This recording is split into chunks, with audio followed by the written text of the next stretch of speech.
go to the internet, all the naked ladies are Christians. You see Martha. Martha is coming like a prostitute. But you will never see Amina. All of you go to Harvard. How did your own education in Harvard translate to nakedness? And Amina also went to Harvard, but there was something binding her, and she could not change. Both of you read chemistry. Both of you read medicine.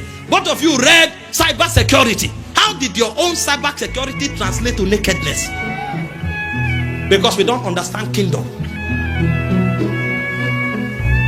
These guys will pay money to buy positions in Western civilization so that they can bring Islam there. At first we heard that the mayor of London was a Muslim.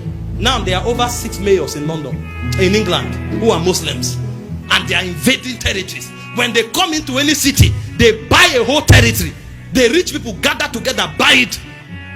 Even in the rural places, you come, you hear his house quarters. Go there and see what will happen. They will dominate everywhere. If you touch the air, you will feel Islam. Before the day breaks, 5 o'clock, there are speakers everywhere, on every street. They are shouting, you must come under this government. They understand colonization, we don't. That's why although Islam began 600 years after Christian, but they are spreading like wildfire. I'm not saying God is not doing anything, but I'm saying our consciousness of systemic takeover is low.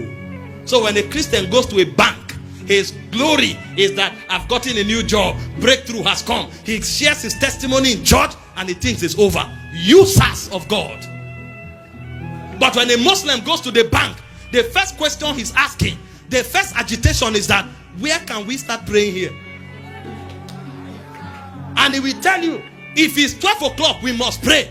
So if you don't give him a prayer place, he will put his mat in his office and start praying there. Because he's telling you that what he believes is superior to this job. And he will fight until you create a position, a place of prayer. And no matter how rigid that bank is, you know that you can't stop him by 12 o'clock on Friday. He will rather give up that job. And when he gives it up, he will tell you, go to hell. What did they know? What were they taught? But a Christian, even if you organize prayer, they will come and say, stop this religion here. Stop this religion. Is this a place of prayer? Is this church? This is bank. If you want to pray, go to church. And they think they are learned. I'm not talking about the religiosity of not being excellent at your job and just doing religion. No, that's not what I'm saying. But I'm talking about a people that have a heart to take over systems. There are many campuses in Nigeria today. Riots break out because they refuse to give them a land to build mosque. And if these guys are driving, when it's 12 on Friday, they will park trailer in the middle of the sun, kneel down there and they are praying. Call a Christian for prayer meeting. If you don't put AC there, he won't pray. And even that prayer, if it becomes long, he will go away. Do you know the pride of a Muslim man? For his forehead to be black. You know what that means? He has not that hair on the ground until he gives you an idea of the hours he has invested on the altar of prayer. So when their forehead, his head is black, they are proud about it.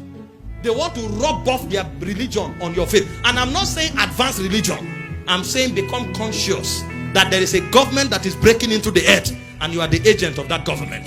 This is the priority of God. And so when God visits the bank, he's asking these Christians that are here, what are they doing? And we don't know the heartbeat of the Father. We don't know the burdens of the Father. We are secular people. We think we are social people. And we don't carry the weight of the kingdom. And the worst part now is that we have done it so much in the world, we are bringing it into church. Today, church is like club. Every raining step from the gutters of the club is what they are dancing on the altar. So even when they come to church, that 2 hours of reverence, they can't keep themselves. The thing has eaten them so much. And you see very carnal people who know nothing about God trying to invent the operation of a strange spirit into church.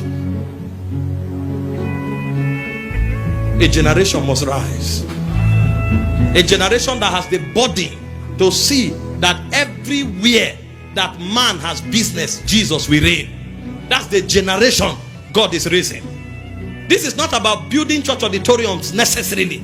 This is about raising a people that have the stature and the rank to bring Jesus to a territory and insist that Jesus must be worshipped.